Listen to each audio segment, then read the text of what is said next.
오늘 하나님께서 우리에게 주신 말씀은 신명기 4장 23절에서 24절 말씀입니다. 제 성경으로는 구약 267페이지에 있습니다.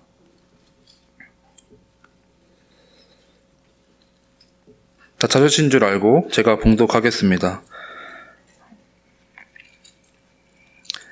너희는 스스로 삼가 너희의 하나님 여호와께서 너희와 세우신 언약을 잊지 말고 내 하나님 여호와께서 금하신 어떤 형상의 우상도 조각하지 말라. 내 하나님 여호와는 소멸하는 불이시요 질투하시는 하나님이시니라. 아멘. 주님의 말씀입니다. 제가 지난주에 너무너무 좋은 시간 보내고 자연에서 너무 좋은 시간 보내서 그런지 감기 몸살이 심하게 걸렸습니다. 너무 좋은 시간을 보내서 그랬는지 회복이 빠를 줄 알았더니 좀 오래 갑니다. 많이 나았는데요. 목소리가 좀 이런데 우리 박순정 권사님 물 때문에 빨리 나을 것 같긴 한데요. 목소리만 이렇습니다. 기도해 주시고 설교도 잘 할 수 있도록 주님의 마음을 잘 대변할 수 있도록 기도해 주시면서 열린 마음으로 같이 주님의 말씀 듣기를 원합니다. 한국뿐 아니라 전 세계적으로 하나님께서 귀하게 쓰시는 목사님들이 많이 계신데요. 한국의 남서울교회를 섬기셨던 홍정길 목사님, CCC 간사님이시기도 하셨죠. 이 목사님, 원로 목사님이신데, 후배 사역자들하고 이런 얘기하면서 나눴던 얘기들이 많이 회자되는데요. 그 중에 하나가 그 교회에서 좋은 일을 하려고 장애우들을 위해서 장애인 학교를 교회 주도로 만들려고 광고하고 기도하고 알리고 있었는데 교회 끝나고 이제 나오는데 어떤 사람이 달려들어서 그 목사님 팔을 물어 뜯었다고 합니다. 어찌 그럴 수 있는가. 그래서 목사님 너무 당황해가지고 너무 빠르게 와서 물어 뜯으니까 아픈지도 모르고 근데 나중에 시간이 갈수록 너무 아프고 근데 팔보다 더 아팠던 거는 너무 그분이 누군지 알고 너무 마음이 아팠다는 것이죠. 어느 교회를 열심히 다니는 집사님이었다고 합니다. 그냥 일반 사람도 아니고 어느 교회를 열심히 다니는 집사님이 와서 물어 뜯어가지고 근데 더 충격적인 것은 왜 그랬냐고 물어보니까 그 교회 근처에 장애인 학교를 세우면 집값이 떨어지니까 도저히 그런 내가 눈뜨고는 볼 수 없다. 이렇게 이유가 그랬다는 것이죠. 인간적으로는 이해는 됩니다. 집값이 얼마나 상가의 교회, 한국 같은 경우 교회, 미국도 뭐 전혀 다르다고 볼 수는 없는데요. 한국 같은 경우는 사실은 심하죠. 그런 종교단체들이 들어오면은 건물값이 떨어지거나 땅값이 떨어지는 그런 예들이 있습니다. 이걸 불보듯이 뻔히 알았던 이 교회 다니는 열심히 다녔던 집사님은 집값 떨어지면 어떡하나 그 생각에 사로잡혀서 그 말하는 장애인 학교 세우겠다는 목사님의 팔을 가서 물어 뜯었다는 것이죠. 이런 질문을 그분에게 던지고 싶습니다. 교회 다니는 의미는 무엇일까요? 그분에게요. 좀 더 본질적인 질문을 던져볼까요? 예수님을 믿는다는 의미는 과연 그분에게 어떤 의미일까요? 사실 이 질문은 저와 여러분에게도 던져봐야 하는 질문이 아닌가 생각이 듭니다. 저와 여러분에게 교회를 다닌다는 것은 어떤 의미인가요? 좀 더 궁극적인 질문을 던져볼까요? 저와 여러분에게 예수님을 믿는다는 것은 과연 어떤 의미입니까?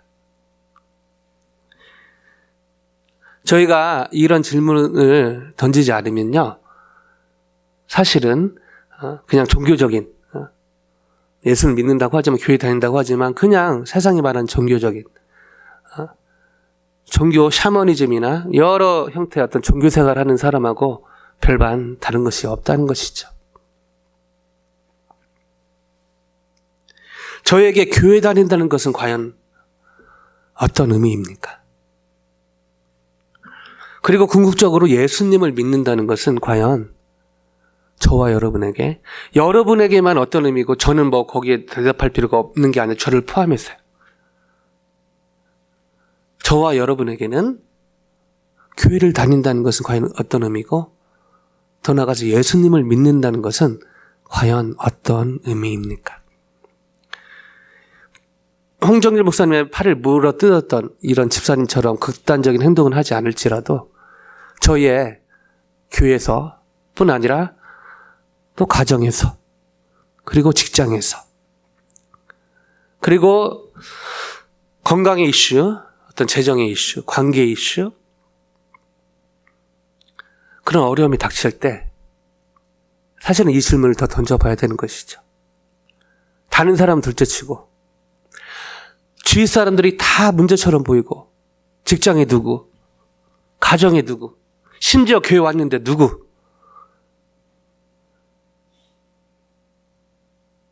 정말 문제투성인 것처럼 보이지만요. 그래서 전문용어로 PK라고 부르죠. Problem Kid. 근데 사실은 그렇게 보는 사람 그 사람이 Problem Kid일 가능성이 훨씬 높습니다. 왜냐하면 저희가 죄인이고요. 또 그렇게 보는 저희가 그 죄인인 상태에서 보기 때문에 사실은 악한 게 더 크게 보일 수밖에 없는 한계가 있는 것이죠. 일반적으로 그렇게 얘기할 수 있는데요. 그러나 교회 다니는 저와 여러분에게는 교회 다닌다는 것이 과연 무슨 의미고 예수님을 믿는다는 것은 과연 무슨 의미인가? 이 질문을 던져볼 필요가 있다는 것이죠. 저희가 계속해서 하나님의 이름을 통해서 하나님에 대해서 배우는데요. 하나님에 대해서 배우는 건 사실 머리로 아는 것이죠. 이것이 마음으로, 가슴으로, 손발로 이어지는 것은 또 다른 얘기가 되는 것입니다. 하나님의 이름을 통해서 하나님에 대해서 아는 것이 여기에 멈추면요.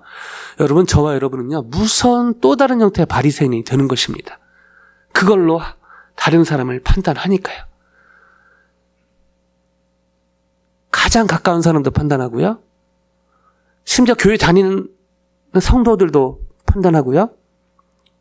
다 그냥 문제처럼 보이는 건데 사실 그 원인이 실제로 사람들이 문제가 없어서 그런 건 아니죠. 문제가 있죠. 저를 포함해서요. 그러나 그것을 어떻게 바라보는가는 이건 또 다른 얘기라는 것입니다.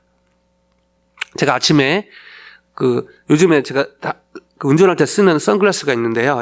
나중에 기회 되면 보여드리겠는데요. 그거 쓰면요. 이 고백이 저절로 나옵니다. Life is beautiful. 영화도 있죠. 인생은 아름다워.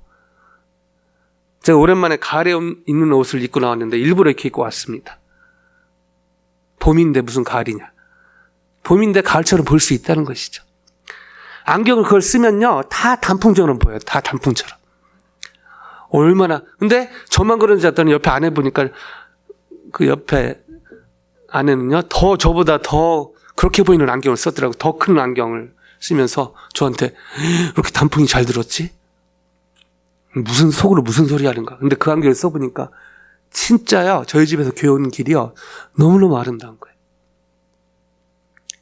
비슷하죠.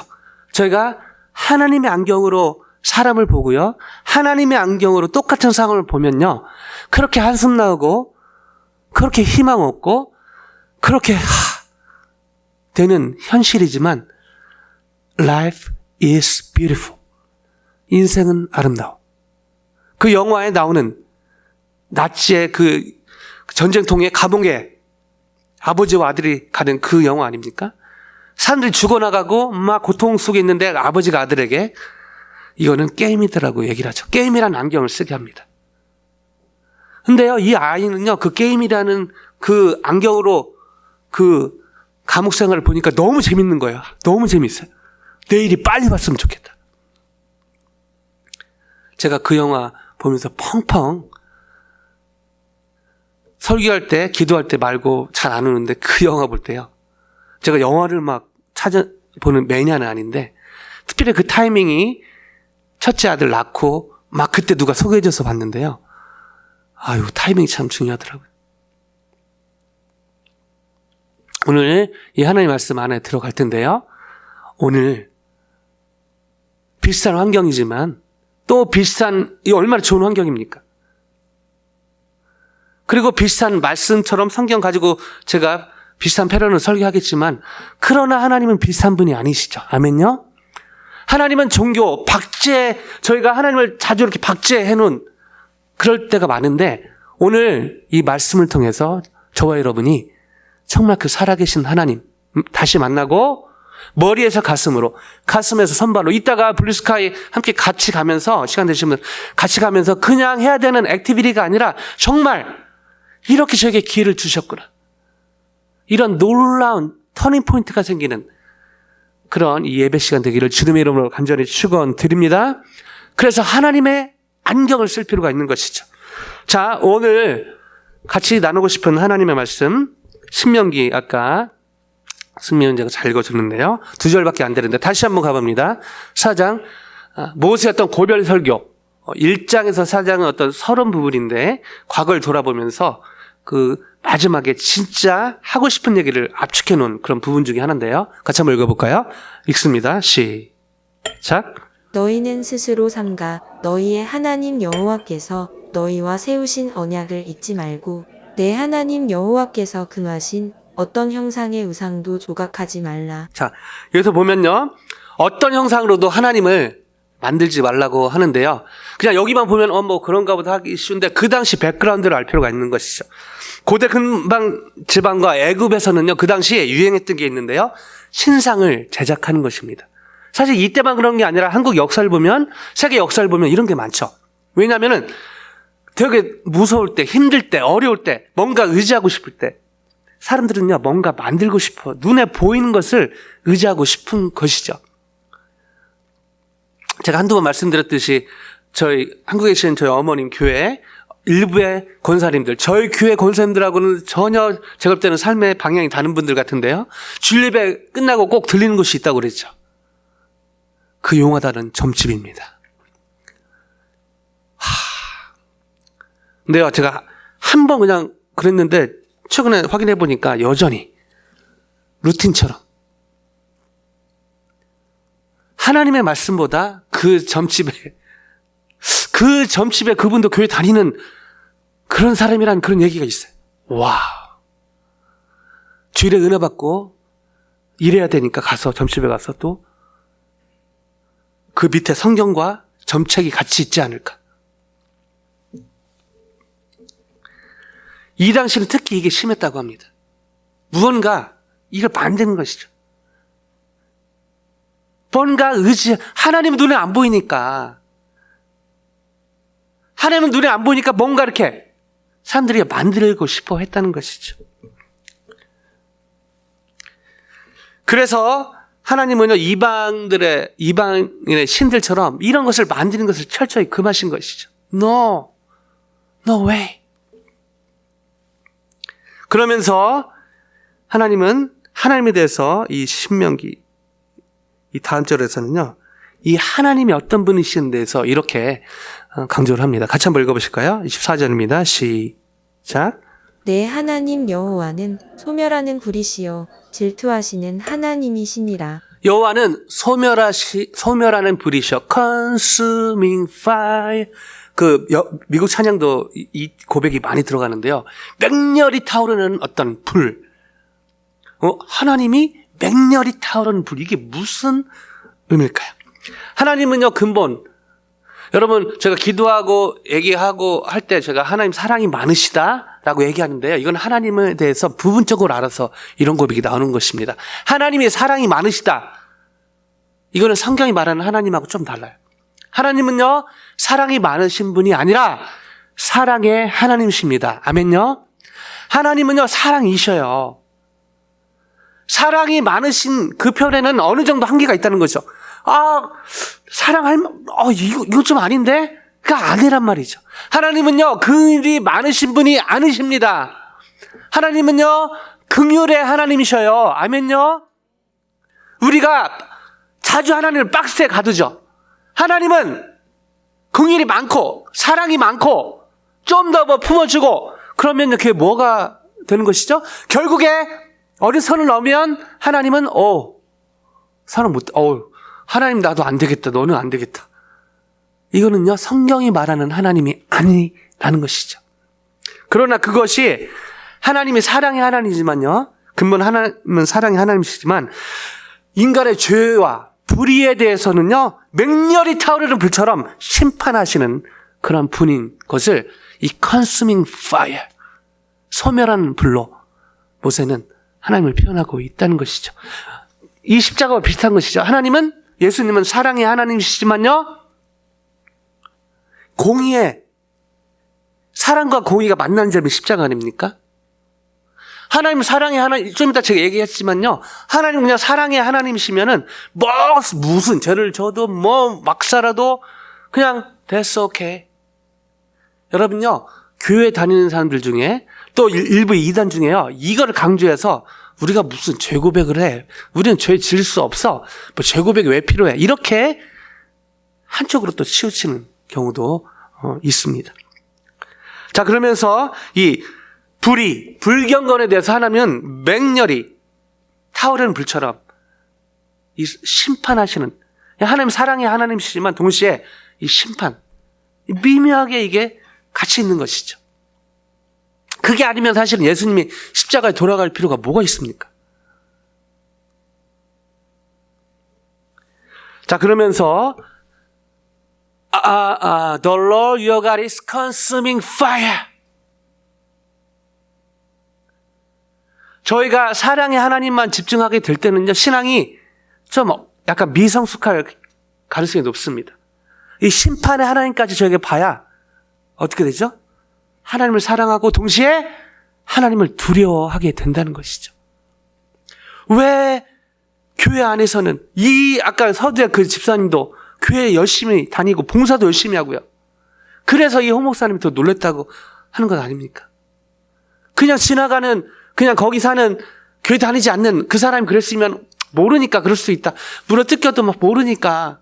근데 그렇게 교회 열심히 다니고 봉사도 열심히 하는 그걸 아니까요. 더 목사님이 혼란스러웠다는 것이죠. 그럼 저분에게는 교회 다니는 게 무슨 의미고, 봉사하는 것이 무슨 의미고, 예수님을 믿는 것은 과연 무슨 의미인가? 헷갈리게 되는 것입니다. 하나님은요, 사랑의 하나님이시지만 동시에 심판해. 그 말은요, 저희가 죽으면요, 예수님 믿음으로 인해서 그 하나님의 은혜로 천당에 가게 됩니다. 아멘요? 근데 그렇지 않으면요, 지옥에 가는 것, 이것도 사실이라는 것이죠. 우리가 그냥 죽으면 그냥 뭔가 있겠지. 이게 사탄이 주는 생각들. 성경은요, 분명히 죽음 이후에 천당과 지옥이 있음을 분명히 밝히고 있습니다.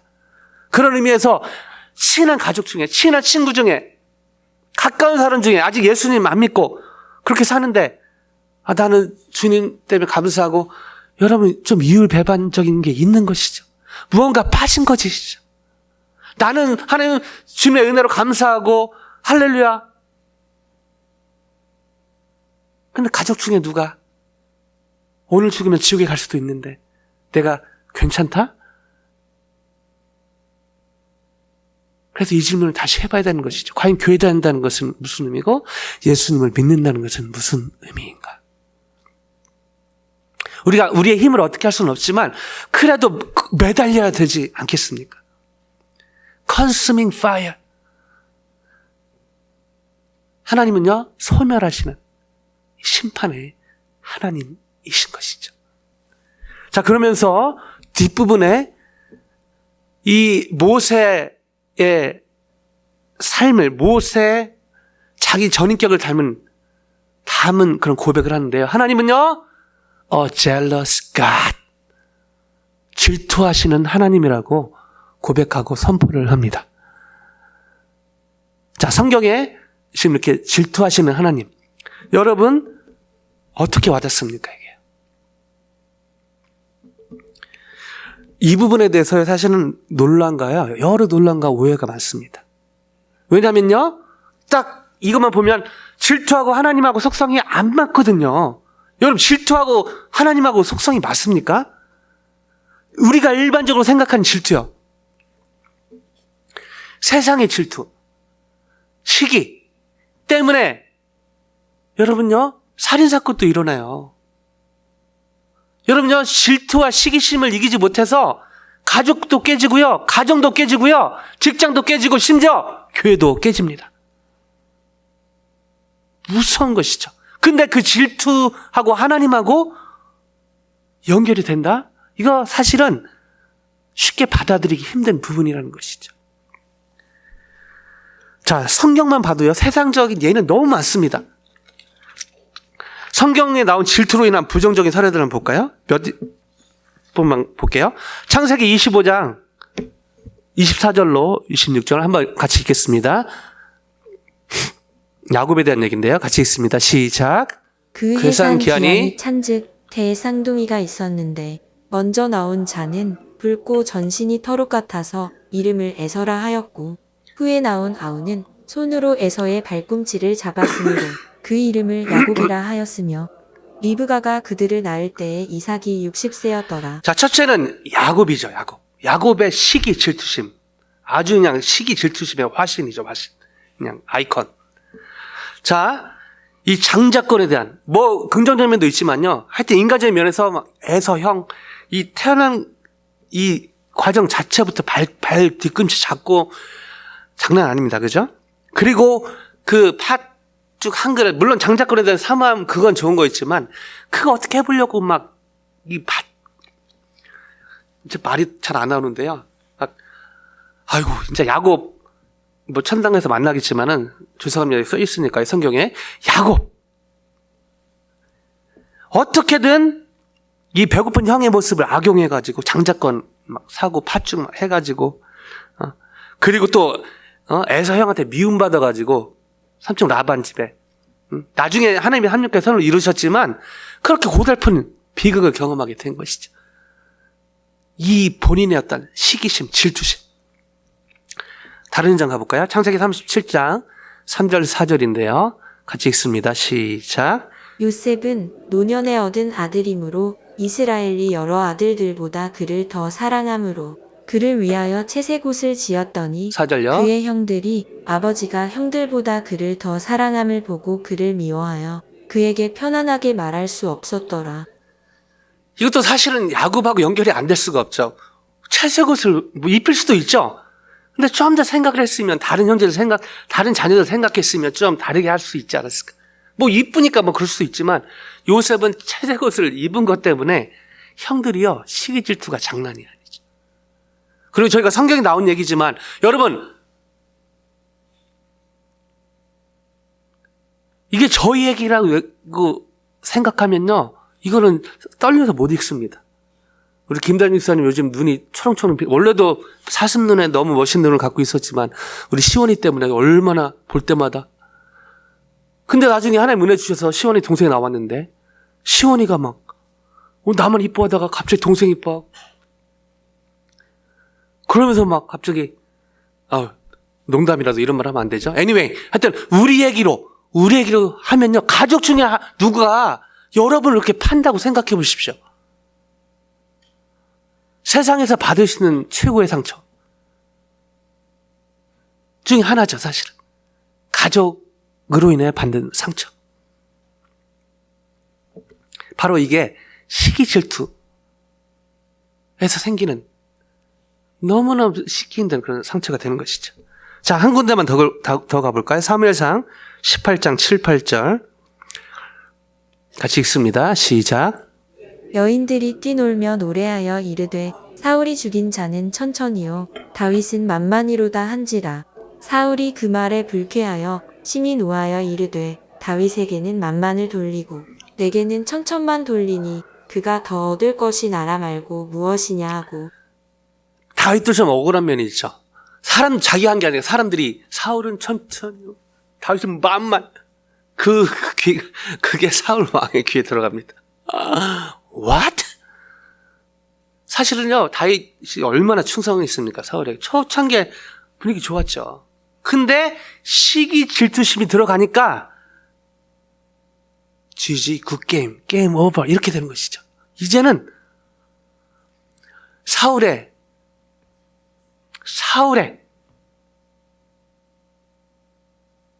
삶의 목적이 다윗을 어떻게 죽일까? 여기에 혈안이 돼가지고 그냥 그죠? 그리고 무려 이것 때문에 사울의 시기 질투심 때문에 다윗이요 10여 년 동안, 여러분 생각해 보시죠. 10시간도 아니고요 10일도 아니고 10개월도 아니고 10년이 넘는 시간 동안 비참한 생활을 하게 된 것이죠. 성경이만 그렇습니까? 여러분 약 15년 전에 그 유명한 오프라 윈프리, 그 유명한 MC 있지 않습니까? 아프리칸 아메리칸 출신으로 너무 똑똑하고 너무 인플루엔셜하고 사실은 하나님께서 귀하게 쓰신 부분이 있죠. 요즘은 잘 모르겠지만 15년 전에 많은 사람이 보는 쇼에서 나는 하나님 사랑의 하나님을 인정하겠는데 하나님이 질투하셔? 와, 그게 무슨 하나님이야? 우리가 무슨 짓을 해도 품어주는 그 마음 넓은 하나님이 진짜 하나님이지. 심지어 우리가 우상 숭배해도 좀 참아주고 그럼 좀 놔둬야지. 그거를 질투해? 근데요, 놀랍게도 이렇게 공영방송에서 얘기했는데 사람들이요 엄청나게 좋아합니다. 반응이 뜨거웠던 것이죠. 자, 여기서 또 다른 질문이 생깁니다. 이렇게 시기와 질투심은 사람을 갈라놓기도 하고요. 심지어 죽음의 위기까지 몰기도 하고요. 이렇게 하는데 하나님은 질투하시는 하나님. 여러분 이것을 액면 그대로 받아들이기가 쉽습니까? 쉽지 않죠. 하나님 무슨 질투예요. 오늘 본문 말씀 신명기 4장 24절 내 하나님 여호와는 소멸하신 불이시요 질투하시는 하나님이시라를 액면 그대로 받아들이기가 쉽지가 않다는 것입니다. 사실 하나님이 무슨 질투야 라는 질문이요 생기는 것이죠. 하나님이 시기 질투하신다고? 시기 질투하는 주위에 사람들 때문에 이렇게 사람들이 힘들고 가족도 깨지고 심지어 교회도 깨지고 삼늘 관계가 원수도 되고 하는데 하나님이 질투하신다고? 과연 질투하시는 하나님은 어떤 하나님인가라는 질문이 생기는 것이죠. 자, 이 질문을 가지고 다시 한번 24절, 오늘의 본문 24절 다시 한번 가봅니다. 아까 읽었으니까요. The Lord your God is a consuming fire, a jealous God 이렇게 나옵니다. 자, 원문으로 보면요. 이 jealous란 말도 있고 zeal, 열심이란 단어도 됩니다. 근데 오늘의 정황상 여기서 열정이 하나님 열정이 있으시죠. 그렇게 번역할 수 있지만 정황상 사실은 zeal보다는 jealous가 맞습니다. 근데 여기서 저희가 한 가지 알아야 될 것이 성경의 저자들이 기록할 때요. 하나님을 표현할 때 독자들에게 어떤 실감을 더해주기 위해서 신인 하나님과 사람 동감 동정론이란 방법을 씁니다. 신인 동감 동정론 anthropomorphism이라는 건데요. 신인 anthropomorphism이라는 단어인데 신인 동감 동정론 인간 위의 존재가 인간과 똑같은 감정을 갖는다고 그런 시선으로 이렇게 해석을 하는 것이죠. 여러분 아시죠? 하나님은 저희가 믿는 하나님과 코란이 말하는 하나님이 같을까요? 다를까요? 언뜻 대답하기 쉽지 않아요. 저희가 뭐 봤습니까? 무슬림들은 5번 그 메카라는 곳 향해서 5번. 사실은 그렇게 형식적으로 기도하는 것은 진짜 나쁜 것이지만 기도하는 습관은 너무 귀한 것이죠, 사실은. 여러분 습관적으로 기도하는 건 나쁜 거지만요. 정기적으로 기도하는 습관은 너무너무 중요한 것입니다. 무슬림들이 그렇게 습관적으로 기도하는 건 나쁜 것이지만 사실 불쌍한 것도 있죠. 뭐죠? 코란이 말하는 하나님은요. 어떤 절제자라는 저희가 성경에 말하는 하나님과 비슷한 느낌이 있지만 인격입니다. 인격이 없어요. 투웨이 커뮤니케이션 안 되는 것이죠. 그냥 어딘가에 그냥 절대자 느낌에 그냥 이렇게 하는 것이죠. 그리고 대부분 그냥 자기가 원하는 거 얘기하고. 그 성경에 말하는 하나님은 그런 하나님이 아니죠. 지정의가 있으신 하나님이십니다. 그러나 한 가지 착각해서는 안 될 게 하나님의 지정의 중에 이 감정적인 부분이 사람처럼 변덕스럽고 뭐 시기하고 질투하고 이런 그래서 다른 사람들을 파멸로 보는 그런 악한 하나님은 아니라는 것이죠. 우리들의 이해를 돕기 위해서 모세가 이렇게 표현을 했지만 하나님은 근본적으로 사람의 어떤 변덕스러운 그런 시기 질투하고는 다르다는 것입니다. 그럼 무슨 의미일까요? 질투하시는 하나님이라는 표현을 통해서 모세가 강조하고 싶었던, 성경이 강조하고 싶었던 것이 무엇일까요? 하나님의 자녀들이 하나님 이외에 다른 대상에게 애정과 헌신을 돌리는 것을 하나님이 결코 용납하지 않는다. 다시요. 하나님의 자녀, 질투하시는 하나님이란 표현은 하나님의 자녀들이 하나님 이외에 다른 대상이나 다른 어떤 대상에게 애정과 헌신을 돌리는 것을 하나님이 결코 용납하지 않는다. 이것을 강조하기 위한 표현인 것이죠. 다시 말해 하나님께서 질투하신다는 것은요, 인간처럼 삐지고 시기한다는 것이 아니라 하나님의 자녀들이 하나님 외에 다른 대상에게 애정과 헌신을 돌리는 것을 하나님께서 결코 용납하지 않으신다. 이것을 강조하기 위한 그 목적으로 이렇게 표현을 했다는 것입니다. 여기서 저희는 서두의 질문에 대한 답도 찾게 되는데요. 저에게 교회에 다닌다는 것은 과연 무슨 의미입니까? 저에게 궁극적으로 예수님을 믿는다는 것은 무슨 의미죠? 한마디로 오늘 본문을 통해서 답을 찾는다면 온전한 헌신으로 얘기할 수 있습니다. 어떤 온전한 헌신이요? 온전한 헌신이란 예수님도 믿고 세상적인 것도 믿는 것이 아니라, 다시요. 예수님도 믿고 세상적인 것을 믿는 것이 아니라 오직 예수님을 나의 구주, 나의 하나님으로 믿고 따르는 것입니다. 온전한 헌신이란 예수님도 믿고 세상적인 것도 믿는 것이 아니라 오직 예수님을 나의 구주, 나의 하나님으로 믿고 따르는 것임을 오늘 본문을 통해서 다시 한번 교대한다는 의미, 예수님을 믿는다는 의미를 되새기게 되는 것이죠. 주일에 예배드리고 은혜 받고 또 저희 교회 애찬 얼마나 아름답습니까? 좋은 시간 보내고 가다가 점집 들려서 또 그 점집 그 점쟁이에 감사하게 없죠, 이게 이 근처에. 제가 모르는 게 혹시 있나, 뭐 타로 하는 데 있는지 모르겠지만요. 꼭 그건 알지라도 이렇게 했는데 또 오후에 또 월요일 아침에 어제 말씀은 싹 까먹고 또 어떤 유튜브에서 말하는, 또 누가 말하는, 세상이 말하는 그것이 진리인 것처럼 말은 안 하지만 그걸 마음에 두고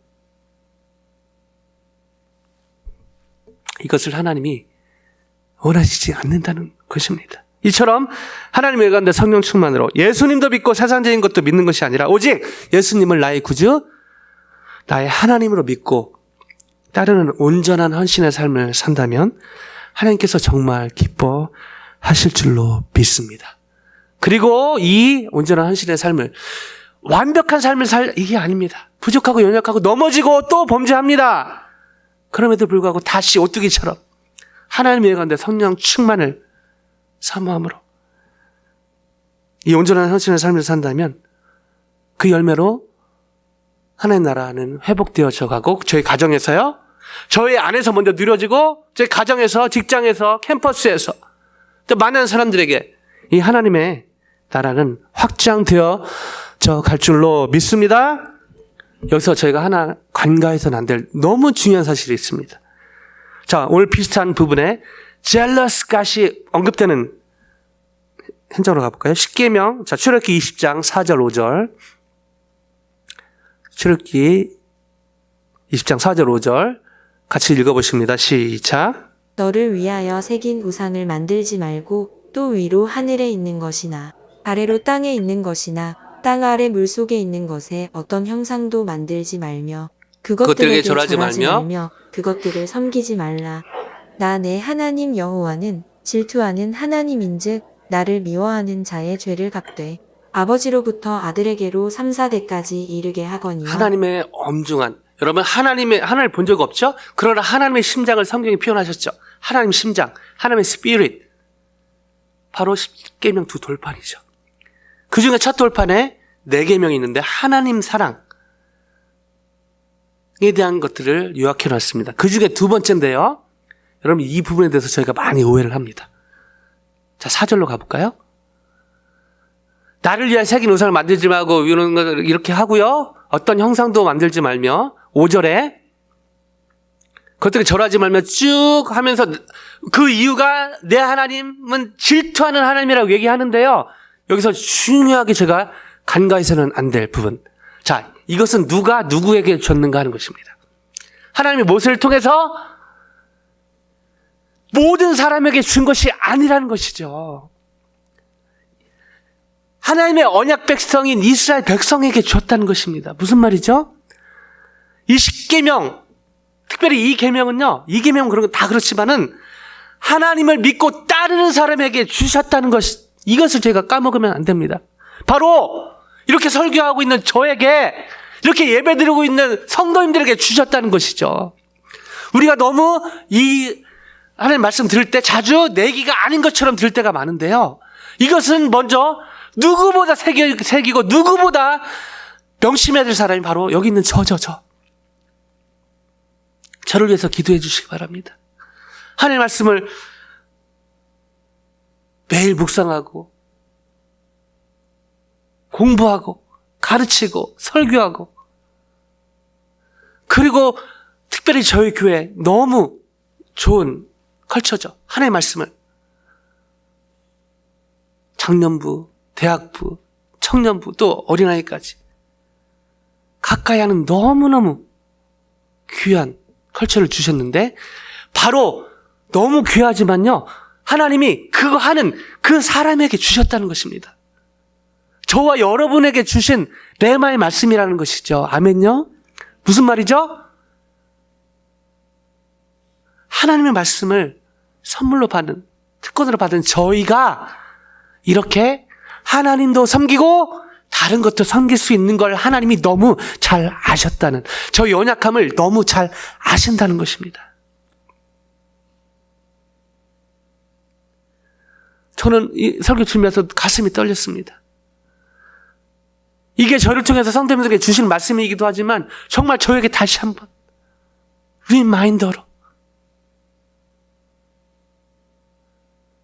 여러분 엊그제 많은 분이 돌아가셨지만 특별히 기독교의 거장이 한 분이 돌아가셨죠. 팀 켈러 목사님.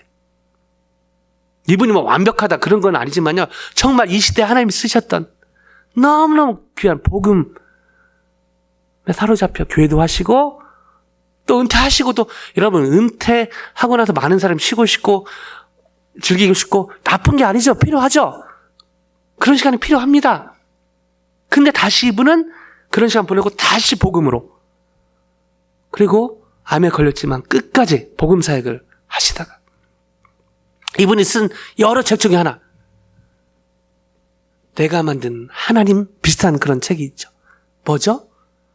오늘 이 본문과 연결되죠. 오늘 이 십계명 2계명과 연결되고, 뭐죠? 저희가 하나님을 믿는다고 하지만 또 다른 우상, 특별히 이분이 뉴욕 한복판에서 살았기 때문에 현대 크리스찬들이 얼마나 우상 숭배를 쉽게 자주 일상화하면서 하는가, 여기에 복음으로 아주 핵심을 찌르죠. 그러면서 이분의 설교의 핵심은 죄와 은혜입니다. 팀 켈러 목사님은 이런 설교 중에 이런 얘기를 한 적이 있습니다. 이것이 복음입니다. 우리가 감히 믿었던 것보다 내적으로는 더 죄가 많고 결함투성입니다. 무슨 말이죠? 저희가 생각하고 느끼는 것보다 훨씬 저희는 죄인이라는 것이죠. 근데 우리가 너무 이걸 자주 간과한다는 것입니다. 제가 이게 동의가 돼요. 제가 아파 보니까요, 감사 제목보다는 그냥 모든 게 막 한순간에 보면은 막 컴플레인, 그리고 다 다른 사람이 문제처럼 보이고, 한순간에 몸이 약해지니까 영적으로도요.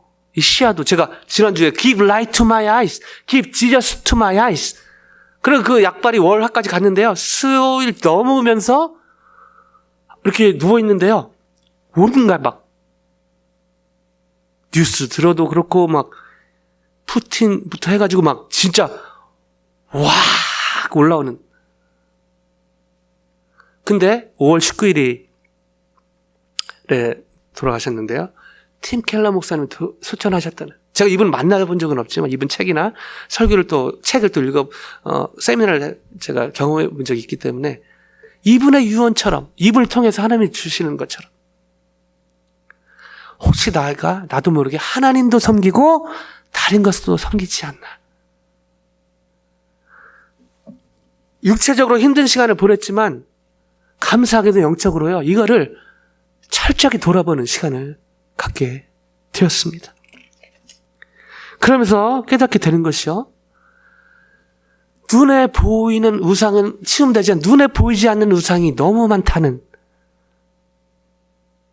그리고 교회를 다닌다고 하는, 예수님을 믿는다고 하는 저희가 섬기는 그런 우상들이 너무 현존해 있다는 것을 깨닫게 되었습니다. 자녀가 그럴 수 있고요. 물질이 그럴 수 있고요. 심지어 나 자신이 그럴 수 있고요. 또 이번에 놀랍게 묵상되게 된 것은 사역도 마찬가지. 하나님을 위한 사역. 여러분 봉사.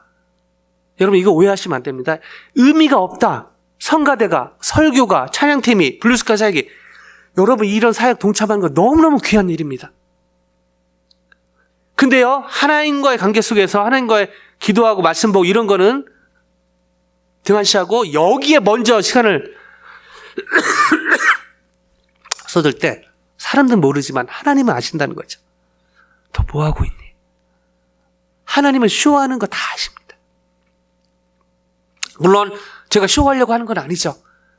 그냥 이런 거 사역하고 뭐 봉사하면 하나님과 관계가 좋다고 착각하는 것입니다.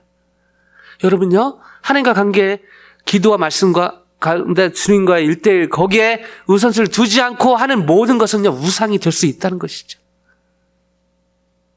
그리고 또 기도 가운데 묵상되는 것이 있었습니다. 바로 상처입니다. 상처.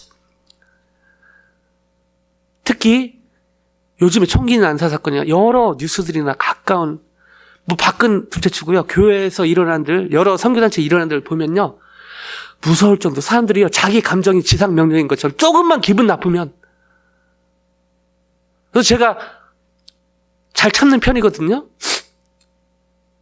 근데 불쑥불쑥 올라올 때는요. 운전할 때예요. 교통법규 안 지키는 인간들은요. 제가 진짜 확 올라와요. 근데 감사하죠. 제가 타고 다니는 저희 교회차 크리스탈 한인교회가 써 있어서 얼마나 제가 훈련이 되는지 모르겠습니다. 그때마다. 그리고 옆에 아내가 왜냐면은 어디서 본인이 잘못해도 요즘 본인이 잘못해도 뭐 기분 나쁘면 총을 들이미니까요.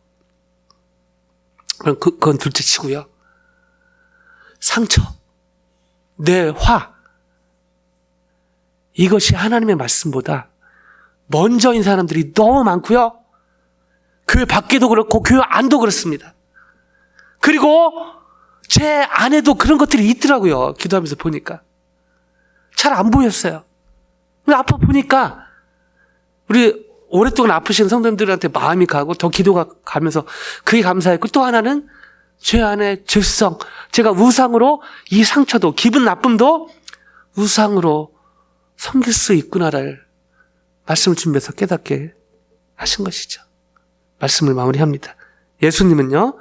제자들에게 여러분 하나님의 라이벌이 있을까요? 없을까요? 말이 안 되죠. 하나님의 라이벌이 어디 있습니까? 근데 예수님은요. 제자들에게 라이벌이 될 것 같은 존재가 있다고 얘기하셨죠. 이 말씀 읽고 마무리합니다. 마태복음 6장 24절 같이 읽습니다. 시작. 한 사람이 두 주인을 섬기지 못할 것이니 혹 이를 미워하고 저를 사랑하거나 혹 이를 중히 여기고 저를 경히 여김이라. 너희가 하나님과 재물을 겸하여 섬기지 못하느니라. 재물이 악하다, 재물이 나쁘다, 청빈하게 가난하게 살아야 된다. 이것도 한국 기독교의 어떤 문화의 오해 중에 하나죠. 어디 성경에 가난하게 살아라 이런 게 있습니까? 여러분, 아브라함부터 해서 부자로 산 사람도 많아요. 여러분, 재물 자체가요, 나쁘고 좋은 것 아니죠. 중립적인 것입니다. 이게 어떻게 사용되는가에 따라서 사실은 귀하게 쓰임받을 수 있는 것이죠.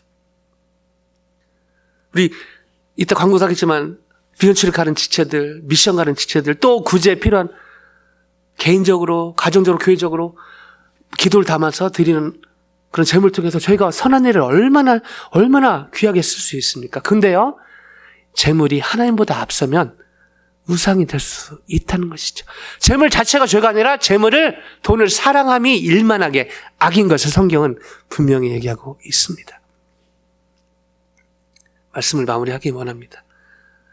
저희가요, 이렇게 보니까 하나님을 사랑하지 않는 분은 거의 없는 것 같습니다.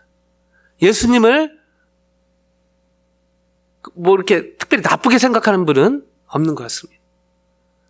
그러나 예수님만 나의 구주, 나의 하나님으로 의지하는 것은 또 다른 얘기인 것을, 그렇다고 그 말이 이제는 재정도 필요 없고 이제는 뭣도 필요 없고 이제는 그런 의미는 아니죠. 오해하시면 안 됩니다. 과연 저와 여러분은 교회 다니는 의미, 예수님을 믿는다는 의미를 어디에 두고 계십니까? 부족하고 연약합니다. 또 넘어집니다. 그럼에도 불구하고 다시 한번 하나님의 가운데 성령 충만으로 예수님도 믿고 세상적인 것도 믿는 것이 아니라, 예수님도 의지하고 세상적인 것도 의지하는 것이 아니라, 오직 엘칸나, 질투하시는 하나님, 엘칸나, 오직 이 하나님, 또 예수님을 나의 구주, 나의 하나님으로 믿고 따르는 온전한 헌신의 삶으로 계속해서 하나님을 기쁘시게 하고, 또한 주위 사람들에게 축복의 통로로 계속해서 쓰임받으시는 한 분 한 분 되시기를 주님의 이름으로 간절히 축원드립니다.